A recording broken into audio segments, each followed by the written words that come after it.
Still love you, man. Eh, Creepers, creepers. Where'd you get those peepers? Hey, welcome back from the weekend. What's up, everybody? Welcome to the Stochastic.com MLB strategy show. 8-game action today. Thankfully, and I was looking at this yesterday. I'm thinking like they better include these 640 games, because at this point, why would you not? You know what I mean? Like Yeah, you have to. And they have. So we've got an 8-game slate today. This is the sweet spot. I don't know about you, Josh Engleman, joining me back again. Bit of a significant respite from basketball. Doesn't start till Thursday. So yeah. you'll be seeing a lot of this fella in the MLB streets over the next however long. It's going to be fun. I'm Dave Loughran. But yeah, I will say the 8-game, like the 7-8 games, I love that. Like that's Perfect. I love that. It's the perfect scenario. This is if I could draw up a slate, other than having all the times be the same. I like yesterday's main slate. Everything went off, within like 45 minutes of each other. Those are the best for baseball, Yeah. but I'll take this all day. Yeah, I think Sundays, I don't really have the luxury of doing as many Sunday slates as I used to, but the Sunday slates are still kind of the best. They Like are. the 1 and 2 o'clock games, you have between like 9 and 11 of them. Yeah, we were in somewhere in that neighborhood yesterday. It was perfect. Yeah, usually they're the best. This, yeah, you have a late game, but I'm just saying the side. Like basketball, I'm the same way. Give me like the 6 to 8 gamers. Oh yeah. Football, I hate the beginning of the season because I hate trying to You need the navigate. buys. Yeah, navigate around those 13 game slates. Like when bye weeks come into play, I'm so happy. The 10 Yeah, game slates are the best. it's better. A massive NFL slate like that is not fun because of the way scoring happens. Right. And it's also one of those spots where, like, in baseball, yes, if there's one stack that just goes nuclear, then you could be in trouble if you're underexposed. In football, you have these instances where, like, if one of these teams goes off, because it's different in the sense, like a stack could go for 13 runs, Josh, but it's the bottom of the order, and like, Yeah. yeah, people are gonna have that, but it's if Or a stack it wasn't home runs. So like right, you don't right, accumulate points in the same way. exactly, errors, even doubles and such, like not a You lot have of one of those. You have a run. You have an inning where you score like 8 runs. Like if there's not home runs involved in that, it's relatively like you're casting a wide net of points, but it's not like, oh, this guy got 16 and this guy got 16 and yes, this guy got 16. It's just like, oh, right, and everybody you're has done. 8. Yeah. Right, exactly. There's a lot of ways for a great performing team to just not be what you need. In football, like if you had the, TJ Hawkinson, Kirk Cousins, Justin Jefferson, and that goes off, and you don't have it, sorry, and that goes off, and they drop like 40 points in that game, your day is just completely over. Like you're probably not Yeah. even cashing. Oh yeah, you're dead in the water. Mhm. Which is fun. But I wonder if there's a way people probably wouldn't like this, but it would be kind of sick. Let me get your thoughts on this. We'll Hit me. talk some baseball. Happy to have you guys with us, by the way. As always, atone for your sins on the way back from the weekend. Hit that thumbs up, subscribe to the channel, leave a comment down below if you're listening or watching after, Would be cool. because you're It still would be looking cool. at like 9-game slates, which in my opinion is awesome. Yeah, I would be happy with 2 like really awesome 1 o'clocks and 4 o'clock. The only downside to that is you just don't pay out, and Right. people are going to have their 1 o'clock, like your money's trapped for a lot of people. But other than that, like Yeah. that would be so much. If the NFL would just make the correct schedule and not have it be 8 games at 1 o'clock and 3 games at 4 o'clock, if they Right. split that perfectly, it would be. You'd have a chance to run it back at 4 o'clock to save yourself. Like you're not just dead watching the 4 o'clock games. Be fun. Run some more double headers on Monday night too. Like that Yeah. should be a staple of the NFL season. A West Coast game, an East Coast game. How difficult could it be? Look, I'm not a schedule maker, but you got to be able each week, right? I have like a West Coast and an East Coast game. I know they like to run those double headers and all that shit, but like even on a 10:30 West Coast, it's not like you're getting worse ratings than you would for a random 4 o'clock game on a Sunday. Why not do it? I'm surprised they don't do 2 every single week. Exactly. It'd be so sick. Plus, doubleheader football DFS is the best. Like 2-game NFL slates is awesome. Yeah, it's just a slightly better environment than a showdown. Like I'd rather have a 2 than a 1. I'd rather have a 2-game slate than a showdown slate. Yes. Because I don't want to play a $600 wide receiver. For sure. And yeah, exactly. And like you said, yes, it's not better than a main slate. It's just better than one. So anyway, yep. Let's make it happen. Happy you guys could join us today. We've got 8 games of baseball to talk about.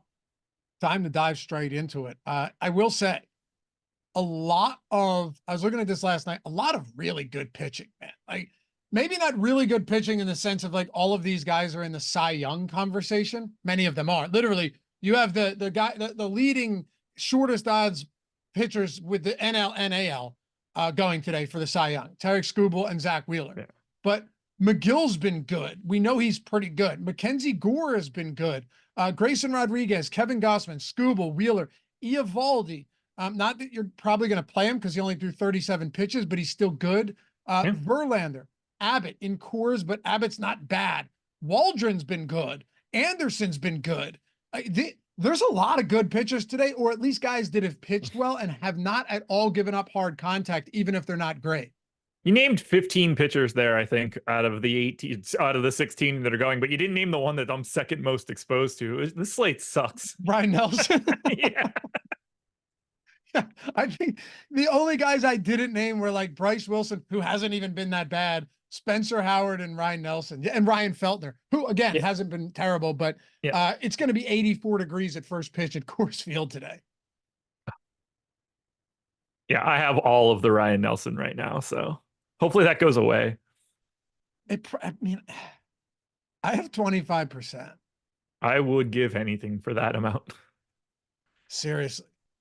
Well, it's funny because looking at my exposures and we can dive into this, but also just look at the pitching matchups themselves.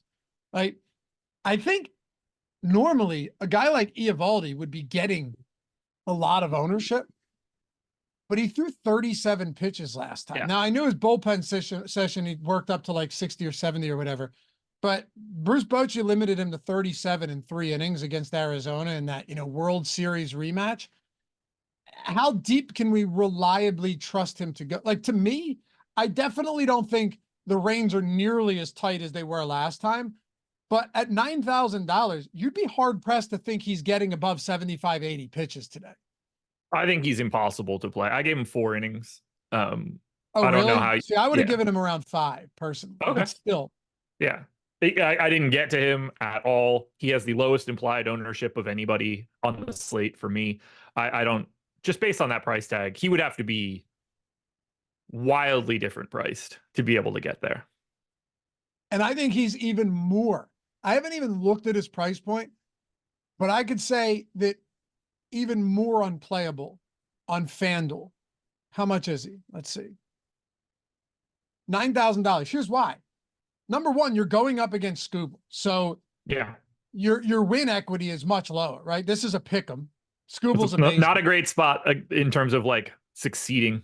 Right. And also, if you're looking for a quality start, do you trust him to, I don't care if he doesn't allow any runs. Do you trust him to go 6 innings? Like, those are 2 highly important stats as far as fantasy points go on FanDuel.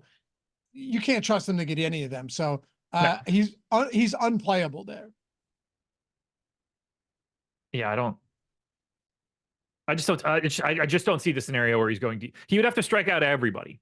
Yeah, seriously. But the reason, 76. Does he have a strikeout prop? I'm looking right now. He does 4.5 juice to the over. I was looking for what I was looking for is a outs prop. Well, 4.5 juice to the over. I have him at 3.7. So 4 innings is feeling light. If we see an outs prop come up, I think we might see that get up to like 14.5, maybe. I think 5 is reasonable here. 14.5 outs juice to the over. I think so. Yeah, that would be, that would be my guess because like, yes, only 37 last time out, but I really think that was like, let's make sure he's okay. They don't usually just like throw it into the deep end though. I'm not saying that, but I'm saying I think 75, 80 pitches is a reason. I don't see why being Oh, I think you're more right than I am right now. because yeah, right, like because think about it. He was on the IL for less than a month. It was like 3 weeks and change. So it's not like you're ramping him back up from Tommy John after a 1 year hiatus. But yeah, It does feel a little. I do feel like I'm a little light now. I don't think it's going to matter much. it probably won't. But I do think if you were to play any Eovaldi, I don't think, okay, let's say he really does come in at 1%. I don't think it's insane on DraftKings. That's all I'm saying. Because Yeah. as much of a Matt Waldron truther as I am, I love this guy, the knuckleballer. First true knuckleballer in a while, too. As much as I like him, and as much as I think Tyler Megill is good and he's added some pitches, he's getting good swinging strikes on that stuff. As much as I think those guys are very viable today, Eovaldi's the same price. Like, what if he does go out there and throw 85 plus in a pretty favorable strikeout matchup against Detroit? So I just gave him 2 more outs. I took him up to 4 2/3, and that alone has equalized my Eovaldi projection to Waldron. Now, the problem is this range. I'm half the field of Waldron. I don't have Megill. So I'm not sure that I'm going to get to Eovaldi anyway, unless the fact that he's unowned is the driving factor for me. But now I have him projected basically exactly like Waldron. Really? Okay. Yeah. Where do you have Megill? I couldn't be lower on him. Really? Yeah. I kind of like Megill today. I'm stacking the Nats. Okay. But based on this lineup, no Ks out of Abrams, no Ks out of Garcia, Winker's at 20%, Keibert Ruiz is at 13. If that mixes up at the top, I think I could start looking at Megill a little bit differently, but Steamer hates Megill. So would it change if Abrams is out? Because he was scratched yesterday with that shoulder. He was scratched on Saturday as well. Right. Which is, I don't understand. How does that happen? How do you put out a What? lineup and get scratched 30 minutes later, back-to-back days? Yeah, I don't understand. But I mean, Abrams is pretty good, and he has the platoon advantage against Megill. I think taking him out definitely helps Megill here. I agree. I just don't think that I'm ever going to get to him based on the baseline projections that Steamer has for Megill. I mean, they've got him 20% K rate, 8% walk rate, 4.5 FIP. I got him for 3.2 strikeouts. Do you have the strikeout prop in front of you? I'd like to know how off I am. Pull it up on OddsShopper. I'm looking something else up real quick. Will do. That's easy to do on oddshopper.com. Oh, it sure is, baby. You get them all in one Type it in at shot. the top and you're immediately there. Ah, shit. I clicked on the wrong Megill. Tristan Megill. Trevor. Oh, Trevor. Yeah, I knew it was another T. Really, the fucking Plumleys. 4.5 even money. We have the true line at -103. I have it at 3.2. So I'm off by like a full strikeout. You have him. Okay. What do you have? What is odds? What do we have as far as true odds on, or not true odds, but what do we have on total outs? Is that up? No, the only one that popped up for me for Megill was the strikeouts prop. Okay. Wait, Jordan has it up there, doesn't he? No. I don't know. Does he? Oh, Tyler Megill outs on FanDuel is 16.5 juice to the over. Really? Yeah. I'm miles away from that. That's probably causing this. Yeah. So do you keep it? Well, I'll deal with it later today. I think one of the because like I have him in for 5 innings. This is implying 17 outs, not 15 outs. 2 outs will probably change. That'll probably get Megill back up into that Waldron Eovaldi conversation. That's no different than Andrew Abbott then too. I think all those guys look really, really still. I have them all projected for like 13 to 14 fantasy points. It is crazy to think how good of a option Eovaldi could be if he gets like the 80 or so pitches at that. Because what's Eovaldi's price point if he has no limitations? I mean, I think he's around the 9 in this spot. Yeah, 9K. Like Verlander. Yeah, around 9K. Yeah. Also, just purely dominant at home this season. Really, really good stuff. So He good. Megill added a cutter and a splitter though. So this is one of these like fascinating guys to me where you go, all right, that looks good, but he's also only made 3 starts this year and thrown 16 innings. So you don't know how much of that is noise and how much of it is like, wait, is Tyler Megill actually going to have really good strikeout stuff? You know what I mean? He's one of those, in my opinion, unknowns. Yeah, he's a completely different pitcher now, changing that up. Like, Yeah. And those are the guys that I don't want to say I do the worst with, because I don't totally, what's the best way to say that? Like, Steamer isn't making adjustments for stuff like that. Like he's just going to look different for a while until this new data works its way in. And there are times where I wish that I'm making those changes a little bit more, but at the same time, I can't build something better than that. So, like in the aggregate, am I still going to be better off just not having to make those changes where like for some other guys it gets worse? I don't really know where that lands, but it does make him a very different guy. Right. And also harder to project with only a few starts under his belt. Yep. Yeah. Which, one thing you can look at is just implied total. And I think Washington's sitting around 4.2. So, that's not bad. Do you have any interest in McKenzie Gore? Not as much as I wish that I had. I wish I had 100% of that dude. Why? He's from the area. Is he? He's a local kid to me. So, yeah. Well, wait, local where you are now or local where I am now? Okay. I was going to say, I think you're the only person to have any, modicum of success to come out of where you grew up. Yeah, that's very true. Now, I worked with one of his family members when I first moved down here. Oh, really? Yeah. Are there any famous people to come from? What town did you grow up in? Tamaqua. Depends on where you want to go for fame. Yeah, like any Nobel Prize winners.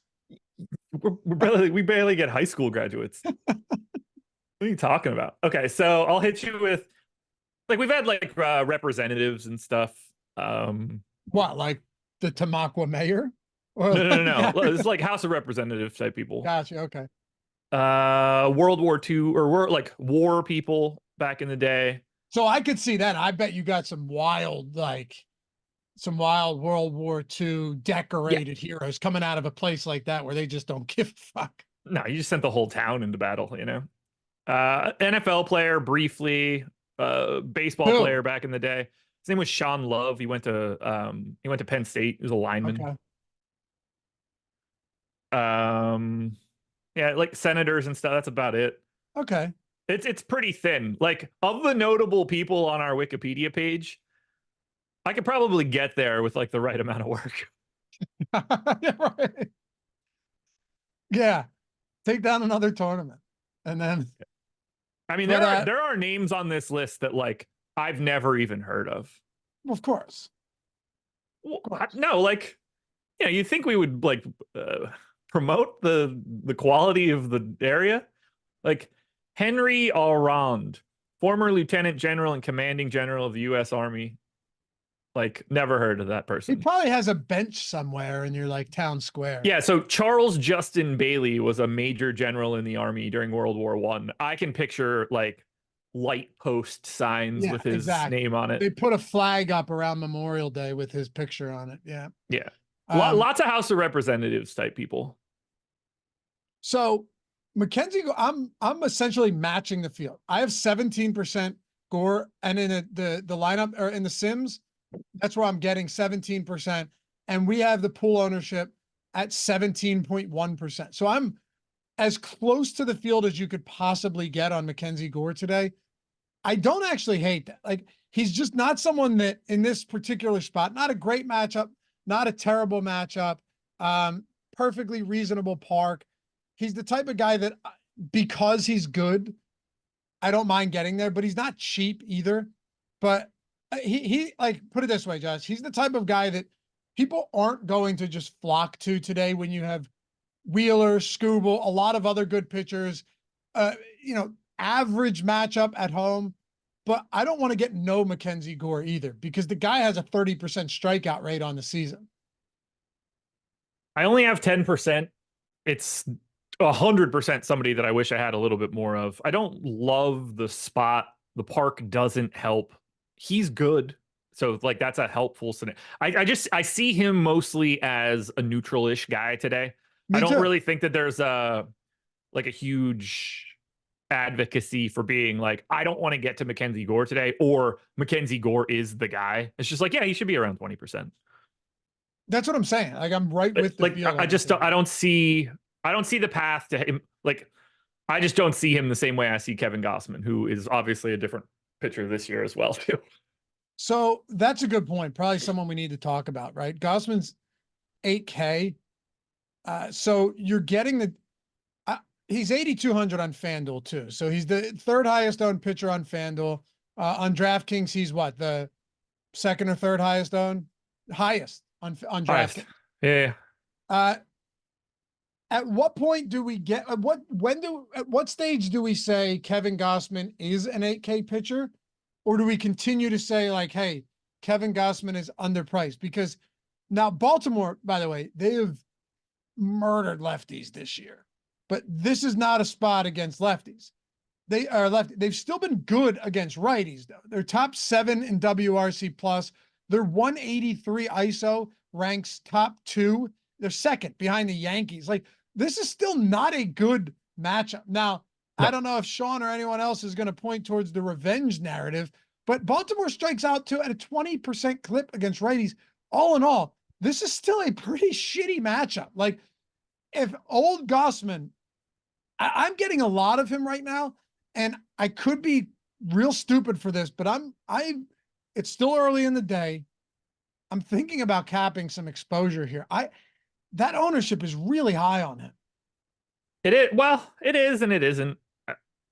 Look, 8K is a very manageable price tag. The question is how, and at this point, it's probably pretty believable. We've got 54 innings. He's got a 24% K rate on the year. Now, that's still good. Like, we don't have to, it's not like he cut his K rate. Now it's 16.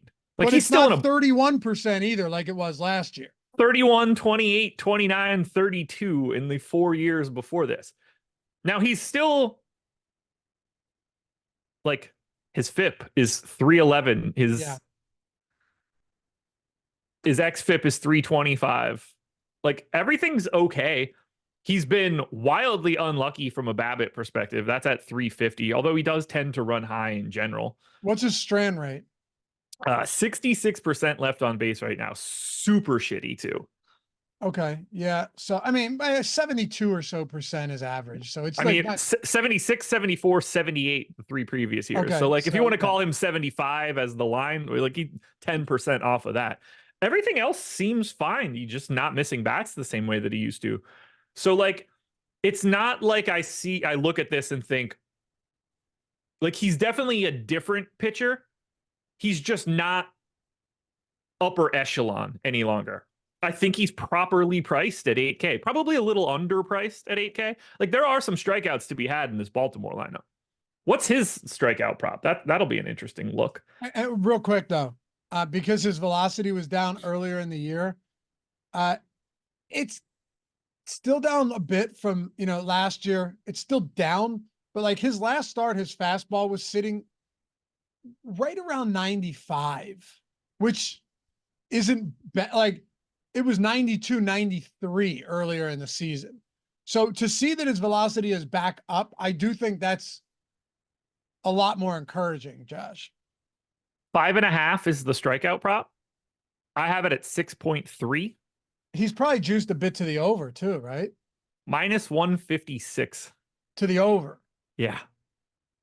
Okay. So I feel pretty good about how I have my Gausman projection in. For sure. And it makes me not as concerned that I have 55% of him right now, because if you're getting 5.5 juiced minus 153 to the over, yeah, you're looking at, like you said, 6.2, 6.3 as a projection there. So I feel good here. Do I want him in 76% of my lineups? I mean, we know where this goes. Dude, It happened to me again after. So we had Darvish a couple days ago. Yeah. And then Chris Sale over the weekend. The number one pitcher. I had him in like 90% of my stuff or something stupid, and he got wrecked. Finished in -5. Darvish or Sale? I had, what's that? Darvish or Sale? Sale had -5. I had all of the Chris Sale. And, you know, I said this to Matt Bellman the other day on a show. It was a Thursday show. And I was like, I'm going to stack Oakland because it was against the lefty. And the thing about Oakland, Josh, you go look at the numbers now, right? They're not actually good against lefties from like a WRC plus, WOBA, all of that stuff. They're okay. They get by on power.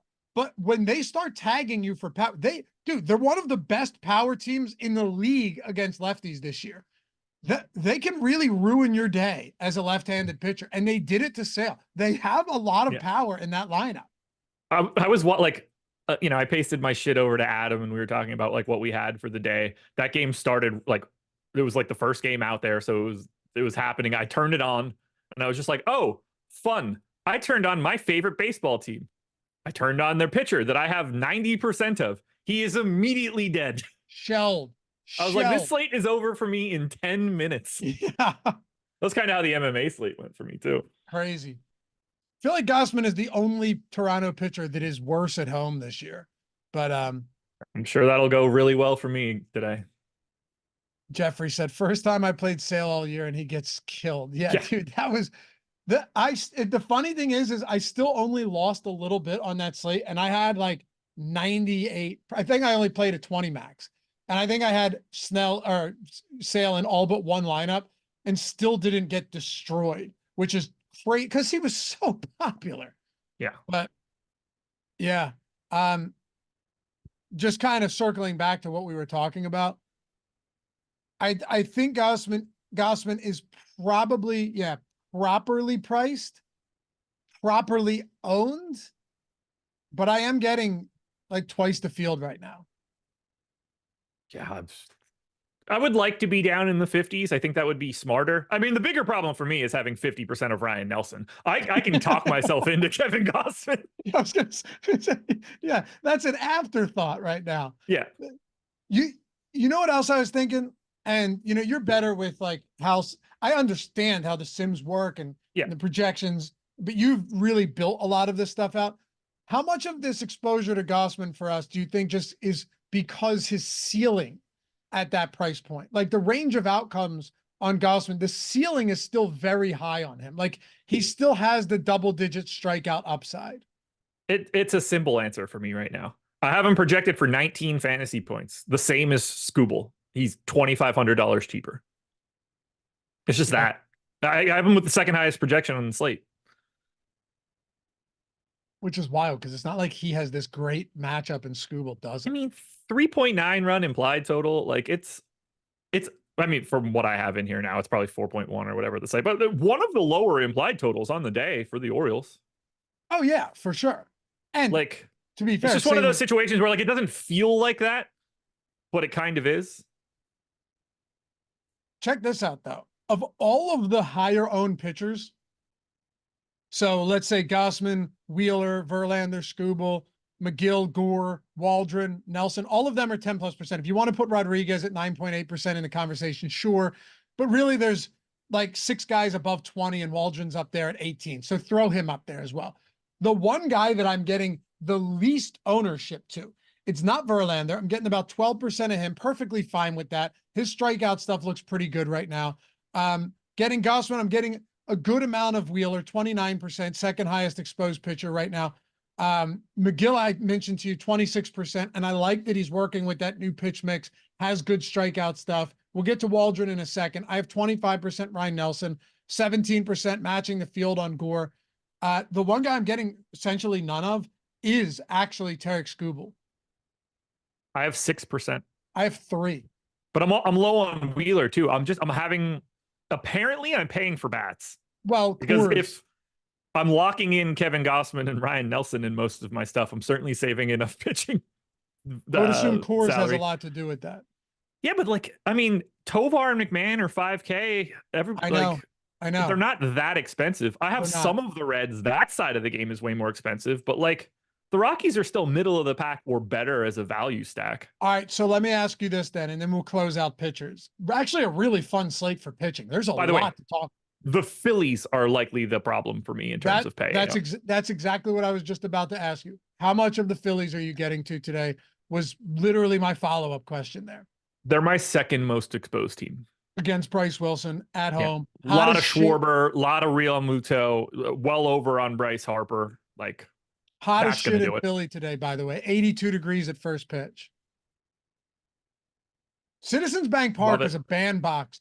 Citizens Bank Park in the summer months is a massive homer park. Yeah. And it's only going to get more extreme. Yeah. Right. Like, let me see something. Phillies versus lefties. Looking at Baseball Savant, so StatCast Park Factors is the 5th best homer park against lefties, behind the Reds, Brewers, Yankees, obviously Yankees, and Angels. It's I got that 117. What's that? 117 lefty park factor. I have. Are you on the 3-year rolling? Whatever it was at the beginning of the year. So okay, it's at 121 now. Okay, so put it this way: Reds, Great Americans 136. Okay, but Brewers, Yankees, and Angels are 123, 123, and 122. Phillies 121. It is the same thing. It's essentially the second best homer park in the league for lefties, right? Bryce Wilson is a right-handed pitcher. But against righties, Philly homers is still top 10. Still top 10. But you've got the matchup. You've got Schwarber. You've got Harper. Also, this Phillies lineup has some good lefty bats that aren't nearly as expensive as some of the top guys, too. Kinda. What do you mean? What do you mean? I mean that, okay, like if Cody Clemens is in the lineup and you're stacking the Phillies, you have no problem getting to Cody Clemens at 3,600. He's 22% of my lineups. There you go. The guy's crushed right-handed pitching. Like, I don't know how long it lasts. Bryson Stott is expensive too, but I think Clemens makes a difference. Like, let's say he's slotted in that lineup and you're getting a mid 3K lefty.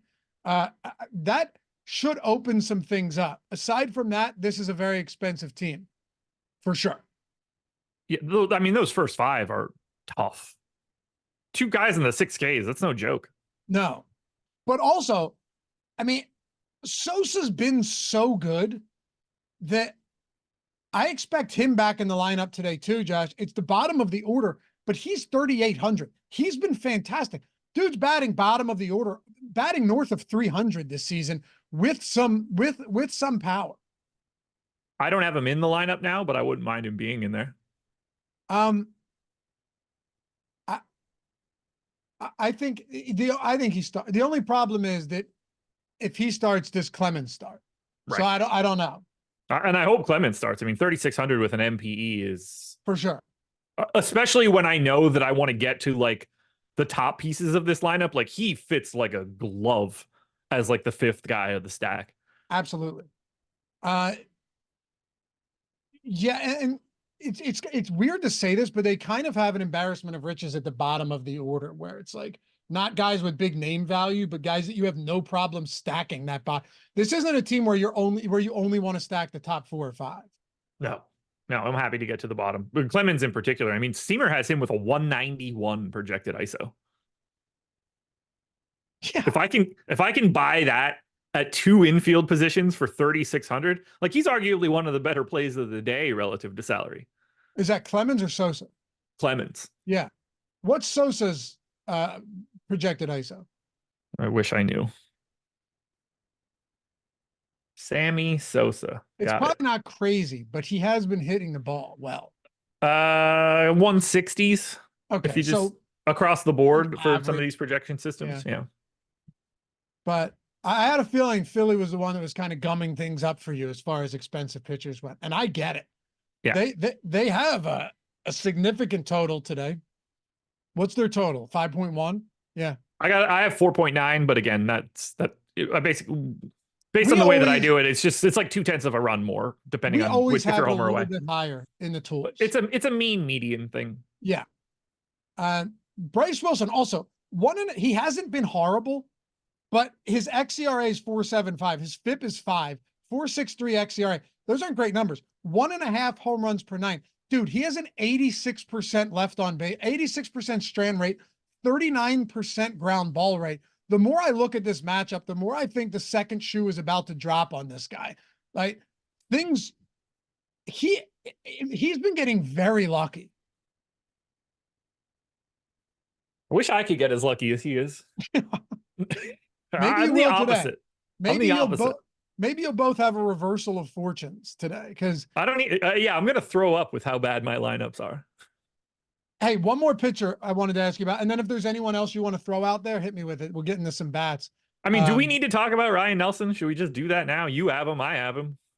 Yes, go ahead. I'll let you kick this off because I got another guy in that 7K range that has done well for me recently. I don't have much to say here. He's 5,800. I think he's I don't want to say the clear best pay down option because that makes it sound like it's something that it isn't, but he is the guy that I'm getting to. He's the most owned guy in that group at 10%. I have significantly more.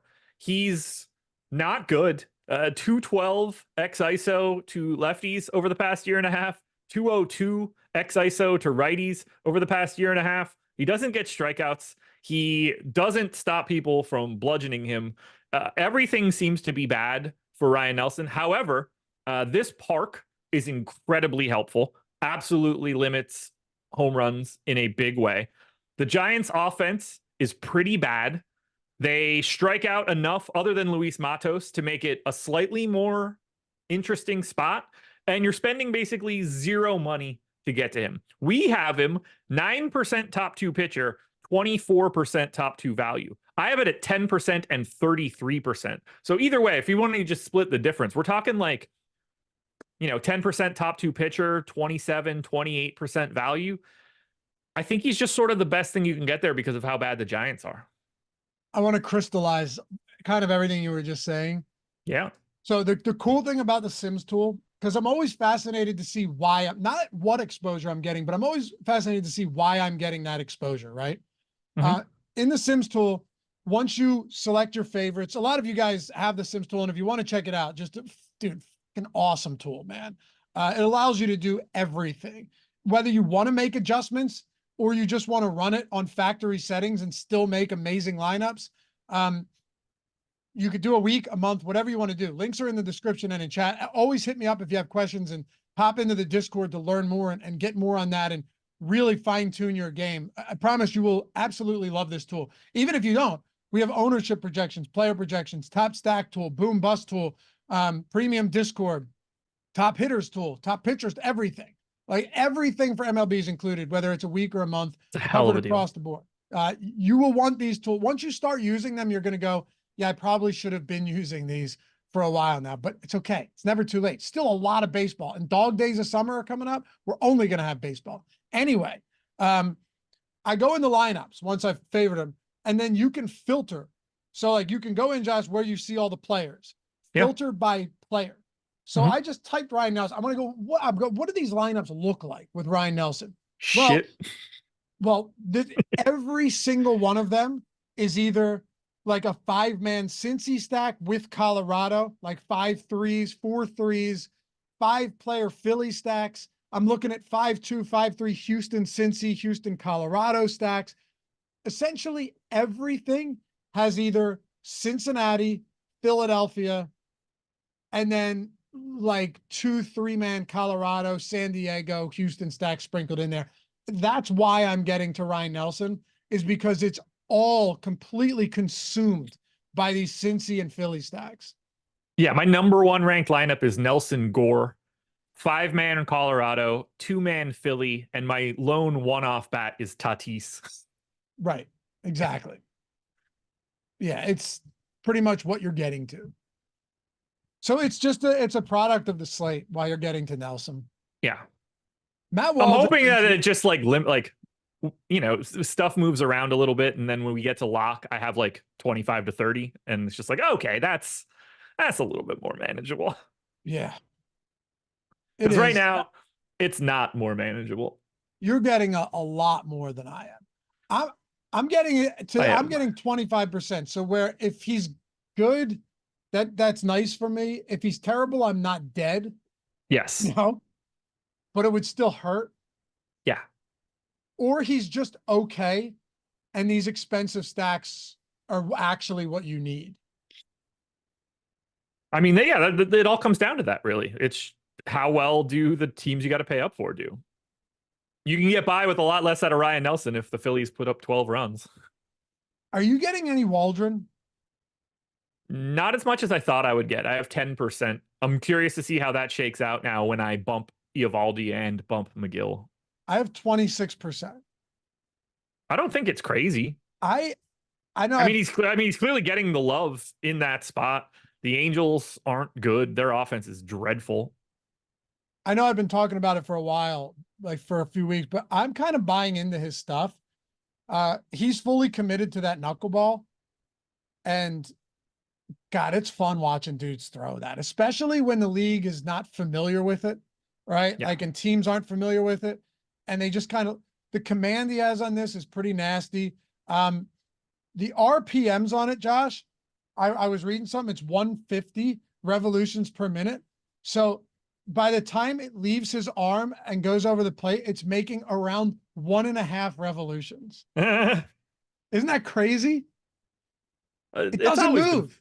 It's always been fun to see. Like, no matter when these people pop, like obviously, like every kid loved Tim Wakefield, and then you get R.A. Dickey step it in, and he's just like lethal for a couple years. That was the best.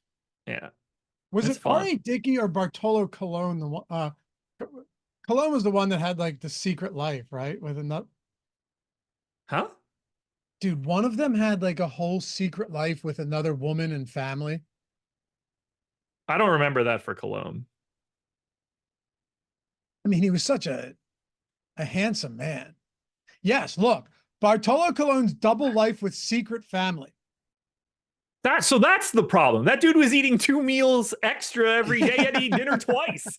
No wonder he's such a fat ass. Oh my god, it explains everything. He had to live two. Oh, you don't want to eat. Yeah, okay, baby, give me that plate. I think there was also, I think R.A. Dickey also had a crazy story, a life story too. R.A. Dickey has, I'm almost positive he had like a wild, wild story. Sexually abused as a child, terribly, like horrible. Dude, I think R.A. Dickey had a wild life as well. Yeah, it sounds it. I'm telling you, man. Yeah, here it is. Either way, do you buy into the fact that like a team seeing a knuckleballer for the first time goes advantage to the pitcher if it's a good knuckleball? Because this is a pretty good knuckleball. Yeah, it has to, right? Because it's so different than everything else that you're doing. You're not dialed into that mechanism the way that you are for like just standard issue pitches. You got to see it. You don't grow up seeing it a lot. That's how, yeah. Like, it's funny, the teams that like face Lamar Jackson for the first time can't slow him down on the ground. Yeah, that's sort of the same thing. Like, he's so different as a quarterback that you end up just having to approach everything wildly differently. And you can watch tape, but how much does it matter until you're there? Until that guy is like shaking you out of your shoes and he's 30 yards away from you. Yeah, or until you see that knuckleball coming in, it just looks like it's looks like it's on the moon. It looks like a wiffle ball. It's moving in directions that like regular baseballs don't. So I don't mind. Well, the guy has 6, 8, 10, and 7 strikeouts over his last 4 against Cincinnati in Cincinnati, against the Dodgers, against Atlanta, and against the Marlins, who aren't a high strikeout team. He's actually been pretty good. So the fact that right now I'm getting pretty similar exposure to guys like Megill, Waldron, Nelson, I'm okay with it. But I can't wait to see what the props look like on Eovaldi. He's the wild card for me right now. anything I can do to get more of anyone else, Ryne Nelson, fucking benefit in the biggest way possible. I don't care where as long as it doesn't go to like Spencer Howard, I should be fine. Speaking of more of everything else, I am thrilled to tell you guys about this. I mean it. We've been working on a new Hall of Fame program. A lot of you guys already rock the avatar, but we have completely revamped it, and it's entirely better. You used to be able to rock the avatar and win once in a calendar year, right? Now you can win a lot. We have different tiers: bronze, silver, gold. Bronze, one-time win. It's still, Josh, it's still 1 month like we had it before. So if you win for the first time, you're still getting exactly what you did before. Now, if you win a second time, you get a free month of any Sims Max package you want, plus a free week of any other single sport that you're looking for. Gold, 3-time Hall of Fame. And by the way, this is still any entry fee. Top 3 in a field of 5,000 or more. That's it. Rock the Stochastic avatar. Tweet us your wins at Stochastic HOF. 3rd time, free month of Sims All Access. $550 value. It's every single sport for the Sims. And then, how about this? We did a little something cool for you guys. Any win, 20K plus. Not only do you get the corresponding package or subscription, but we're giving you custom Hall of Fame ring with your name, with the Stochastic Hall of Fame in a display case that's engraved with your win, with your name. By the way, it's a spinning display case. It's really kind of awesome. So we've completely revamped it. Plus 6 brand new avatars. If you wanted a fresher look, DraftKings, FanDuel, brand new avatars across the board. You can choose the ones you want. I'm really excited about this, dude. I think it's so much better than before. And for people that have like been with us forever, it's only going to help them and anyone else who wants to join. Do we have like a veterans committee or anything like that to put in people that should already be like, should Sean Jeezy just make the Ring of Honor right away? I already ordered, I was going to make it a surprise, but I already ordered a ring in a case for Sean Jeezy and for Dave Oliver, Elway's Army. Yeah. And Jorge Giacomin, because yeah, those guys deserve it, man. Those guys deserve it. So yeah, they are in the Ring of Honor for sure. Yeah, I've always had the idea. I mean, this is great. I know people are going to be way more interested in that, to be able to hit a couple of those. Obviously, no one's going to give a shit about the platinum if they've already made $1 million, but it's a very nice thing to get. Dude, platinum is still, yeah, that's still like, what is a $6,500 value? That's just cool, but you're not really, you're going to be able to afford that subscription after that millie. Well, here's also what I wanted to do. I didn't add it in there yet because there aren't many millie contests until football, but I want to be able to get some prototypes. What I want to do for the millie, and we're going to do this if I can find the right spot, get the screenshot of their winning lineup with the millie on it, with the winning lineup, Josh, blow it up, frame it, and have it like custom engraved on the frame to commemorate that, and then they can hang that up. I think that'd be an awesome thing for a millie win. I was basically just going to say the same thing, only not necessarily for the millie win. I've always pictured getting like the lineup printed on like a really good poster, card stock, something as like an 8x10 of it that I think would be really cool. Almost like a magazine cover size of it. I always thought that would be really neat. It'd be awesome. So all of that stuff, hopefully you guys like this. I really, we did it for you, like hoping that you would want, to rep the avatar with us and have ways to win more than once. I mean, a lot. You could win 3 and then hit your first 20K and then you get the ring. So even if you've maxed everything else out, there's so many different ways. And yeah, I hope you guys like this. Stochastic.com/HOF. So stochastic.com/HOF. Jordan can throw it in there. He already did. Go over there, download any of the 6 avatars you want, rep them, hit us up at Stochastic Hall of Fame, finish top 3 in a field of 5,000 or more. And shout out, by the way, to Ron, El Negro Loco, doing a heavy legwork behind the scenes to make sure all of this is taken care of. Appreciate you, man. But yeah, hopefully you guys like it. And if you have any recommendations, any improvements, I'm all ears. All right. Jake. All right, let's talk about some bats here before we get out. I think we have a lot already. But can you read that, by the way? I'll send it in as a super chat if I can. Yeah, we did. We needed a rainbow avatar. This is the weirdest thing that exists in our culture. A whole month, huh? I don't get it. A whole All right. So We sell it like I obviously don't. So talking no, about I can't help it here. No, I gotta get this out. I gotta get this out. I don't understand why we have a month to celebrate people's sexual preferences. I don't mind that it exists, but like that's insane. A month is a long time. It's insane. It's insane. It's insane that it's like as widespread as it is. So you're like, hey, do your thing, man. Be proud of it. But a month? Yeah, I don't care. But like, what in the world are we thinking for this? Where do we stop? What, like, we're gonna run out of months to celebrate fun shit. Do you think Veterans Day comes around and they're like, man, veterans, the veterans are like, what the hell, man? What the heck is this? Pride Month and Veterans Day and Memorial Day are that allocation of days is widely off. We don't have problems anymore. That's the thing. We don't have any problems any longer. But we do look to create them. We certainly do. Yeah, do you? But holy hell, man. Like 30 days worth of this stuff. I have to change all my search terms on Pornhub are different this month. I have to like, you can't even type that stuff in. They don't even let you go to this. They don't even let you go to the straight version. They take you immediately to gay. Cincinnati Bats against Ryan Feltner, who hasn't even been that bad, but you're not getting away from this spot today. It's a 10.5 total. It's hot as hell in Coors Field. Like it's going to happen. Arizona too, by the way, Josh, against Spencer Howard. I know against Philly in San Francisco last time out, he put up numbers in relief as a long man, but I don't buy into that. There's just Philly is going to be lower owned because of how expensive they are. What a good spot at home in that park with this weather against Bryce Wilson. Some really appealing spots, even though we have good pitchers. I'm making small tweaks. I reran my stuff and I just wanted to bring down a couple of the incredible extremes that I have right now. That should work. They're my most, at least I believe, the Rockies are about to be my most exposed team. Yeah, they are, but by a mile. I don't know how you avoid that. They're heading back home. They're obviously an infinitely better team at home. They're really not projected for that much ownership.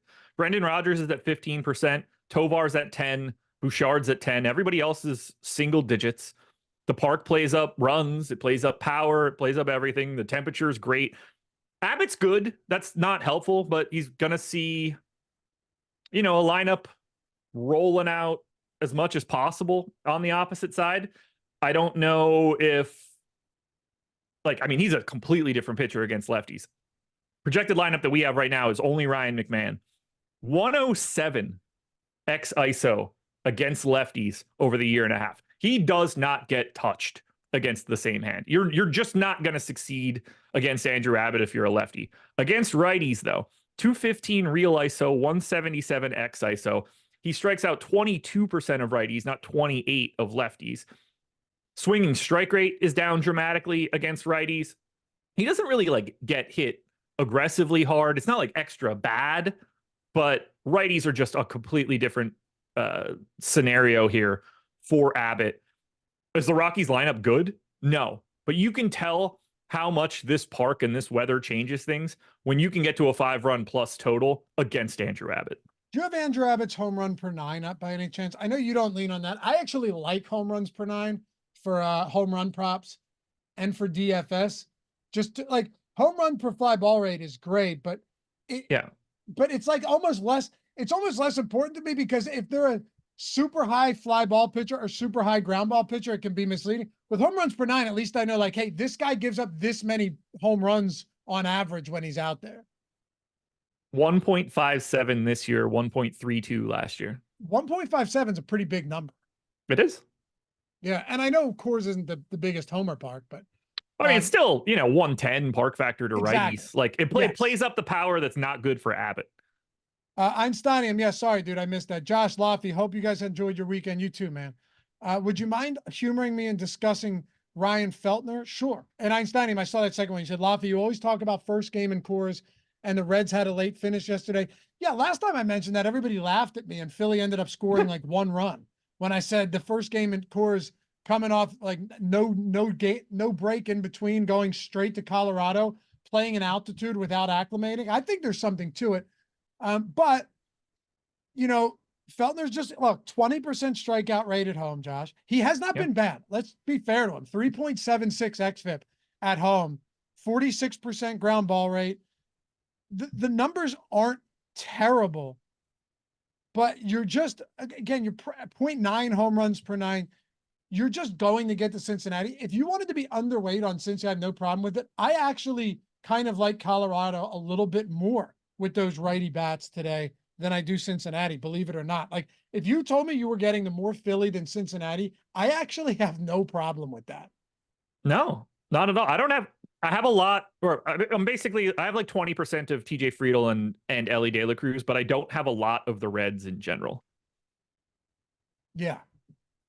Now, granted, Vegas, a lot of this stuff is going to be baked in, and since he still has a 5.6 total, but 5.6 is not even that high of course. Like, that's not that. If this were it could be a lot crazier. If this were last year and it were Reds against Feltner, I guarantee it'd be north of 6. It's not, because Feltner hasn't been that bad. No, he's like in slightly below average guy. That said, though, I cannot humor you by talking about Ryan Feltner. Yeah, I'm not playing Ryan Feltner, but go ahead. I don't think there's a lot to, I don't think there's a lot to gain out of Feltner. Like, he's 1% owned. You know, should he be 5? Yeah, probably. But like, I can't. I don't look at that and think Ryan Feltner at home in Colorado today as my pay down. I don't love it. Yes, not the path I need to take. Cincinnati does strike out a lot. Like, I understand all of that, but for me, my two favorite stacks right now, and the Sims is giving me a good amount of Cincy, but I like Colorado and Philly quite a bit. Like, if you can make Philly work, I really like that spot. And Colorado, you laid it all out really nicely. If you're getting a ton of righty bats who aren't that expensive at Coors Field, it mitigates the fact that they're not that good. And Abbott will give up some power to righties. They're so bad, dude. Oh, Larry Allen died? Yeah? That sucks. Who's Larry Allen? The Cowboys offensive lineman. How old was he? 52. Okay. Remember, he's the one that he was just amazing. 10-time Pro Bowler. I should know. Anyway. He was benching 700 pounds. I guess they weren't testing for PEDs back then. That guy probably carries a 2-liter bottle of Coke in his pants. 700 pounds, man. That's crazy, dude. You and I can hang on the edges of that bar and he would put that up like a warm-up set. Yeah. Yeah. I'm 190. I'm like 210. So yeah. It was 400 pounds. You could do it with that. He probably curls that. 400? Yeah. Plus the bar. It's 250 pounds less than whatever that video is. Yeah. He's 30. You and I might not be able to pick that up off the ground. He's 30 repping us. What would he do in the combine? What, is 225? 100 reps? Yeah, he's not going to max. There's going to be no hypertrophy. He's just going to get tired and bored. For him, like, I mean, he's not going to be lifting shit now, but at the time that he was doing that 700-pound one, I'd love to know how many he could do, or like some of these guys that are in the league. How many reps do you do of the combine weight? I'd look. Okay, so like a Lane Johnson. Lane Johnson is a behemoth. Yeah. He shouldn't even, if combine were happening again now, like an older person having to take their driver's license test again, Lane would be like, it wouldn't even have, there would be no point for Lane to even bench. The record for reps in the combine is 49. I would imagine after a couple of years of these dudes in the league, 49 is a joke. Oregon State defensive tackle Stephen Paya. Lane did 28 reps, which is only 71st percentile. But then he went heavy on PEDs. Yeah. Good. I wanted to point this out to you. to your Andrew Abbott point, Yeah. against righties this year, 16.7% K rate, 1.9 home runs per nine. He struggles. Those are well below average numbers, both of them. Yes, they are. Interesting. Colorado then starts to look pretty good. You're right. I mean, not that they wouldn't already, but you get the point. I hate getting to Colorado. They're so shitty. Any You other know how bats you shitty they are? What's that?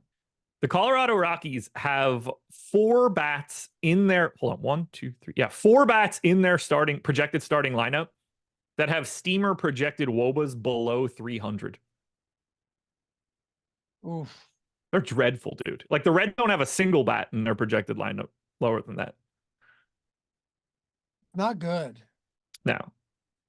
But that's the saving grace for Andrew Abbott. While he's not good against righties, these aren't good righties. Yeah, but they still have a 5.5 run total. Even if you want to say low fives, it's still north of 5. 2 of the 3 highest projected WOBAs on the Rockies are projected to hit 8th and 9th. That seems like the wrong allocation of resources. Sure does, dude. But they have the second highest total on the slate. Tied with Philly. Park and weather, baby. Any other bats you want to talk about before we get out of here? Not really. We mentioned being on the Rockies and the Phillies. I have a little bit more Mets after I reran. And I think a lot of this is just going to change as projections change, for me, particularly on the pitching side. But right now, the Mets are the team that I have the second most, which is pretty scary against McKenzie Gore. Really? You have the second most Mets right now, huh? A lot of JD Martinez, lots of Lindor, lots of Pete Alonso, which we're talking righty against Gore. Like if I'm going to get it, I think it's going to be that way. That's fair. Yeah. That's righties against Gore, 188 x ISO over the past year and a half for Gore. That's over 2,600 pitches. He doesn't get like smacked around, but when it goes wrong, he's giving up long balls. The 3 guys that I got are the guys that are most likely to hit a long ball here. Toga, shout out to the win, brother. Beat 5,000 entries. He said, no, I didn't have the avatar. Wish I never changed it. Yeah, you changed it at the worst time. Because the new one's good, man. Yo, go download the avatar, stochastic.com/HOF. Jump in, baby. There's 6 different avatars, too. Choose the one you want. We did this so you guys pick the one you love. Throw it in DraftKings, FanDuel, wherever it is you play. Finish top 3 in a field of 5,000 or more. And like I said, bronze, tier, gold, the custom engraved Hall of Fame rings in the case, spinning display case. Look, they're not like solid gold rings emblazoned with diamonds, but they're cool. Like they're cool rings. They're well made in a nice case. I think overall it's like a $200 ring in case. It's pretty sweet. Plus, holy shit! Okay, you have like all in all, you'd be able to put on your desk, show it off. Pretty neat stuff, man. But either way, you can keep winning. You can keep winning, keep climbing the ranks. And if you hit that milli, yeah, dude, you'll be happy anyway. But we're gonna shower you with gifts. But everything else too. Just hit us up. It's the Stochastic Hall of Fame. Appreciate you guys watching as always. He's Josh Engleman on Twitter. I'm Loughie_D, LOUGHY_D. That's Jordan Klein back after a 2-week vacation. My God, this guy just thinks he runs the world, huh? That's the best. I can't wait to take my 2-week vacation in a couple weeks. Nice. Where are you going? Ireland and Austria. Oh, nice. Yeah. I've never been to Ireland. I would love to go. I'm going to see a lot of people that look like you, I'm guessing. Just handsome people. No, I don't know, man. I don't think I really give off the Irish look, if we're being honest. Yeah, if you don't know your name. Anyway, anything else before we go? I don't think so. I mean, fun slate. Excited or early lock. Be ready for 6:40, guys. This is not a 7 o'clock. If you roll up to your computer at 6:45, you've already fucked it up. So don't do that. I don't know, live before lock later tonight for this show. Also on playback. On playback. NBA back on Thursday. Yo, I'm hanging on Thursday, by the way. Are you gonna be on playback? I'm gonna hang. Yeah. You and I were doing that for a long time before. I'll go to the liquor store now. What's that? I'll go to the liquor store now. Yeah. Yeah, I mean, look, we've done 2 full finals at least. We did. Not 3. The first game we were so tuned up, man. The next oh my one God. was rough. I remember getting into my office and there was basically like nothing left of a full bottle of cognac, and it was like, oh God. You crushed the bottle. And then Yeah. I brought the bong out too for the final like 4 minutes of the game. I remember I couldn't even see. Yeah. So come join us. Anyway, If we'll we see get you to guys. game 7, we got to do that again. Absolutely. I think it's going to be a really good series. I I really don't. do. I do. I think Boston just cleans them out. Gentlemen's bet. On the series? Yeah, I'll give you the line too. I was going to say games. Oh, okay. Yeah. Well, Boston's favored. Like, we're not going to bet just straight up to win the series. That wouldn't be Okay. fair to me. Well, that's why I Right? said I'd give you the line. Right. So but I was thinking there might be like a close to even money games line. Yeah. You know what I'm saying? Like, yeah, let's do it. All right. Cool. Bottle of liquor or something? Yeah. Perfect. Okay. Yeah. All right. Appreciate you guys. We'll see you back. Oh, here yeah. Mike said it. Jordan had a bottle of vodka literally upside down. Yeah, I forgot Jordan got wrecked for that too. He did.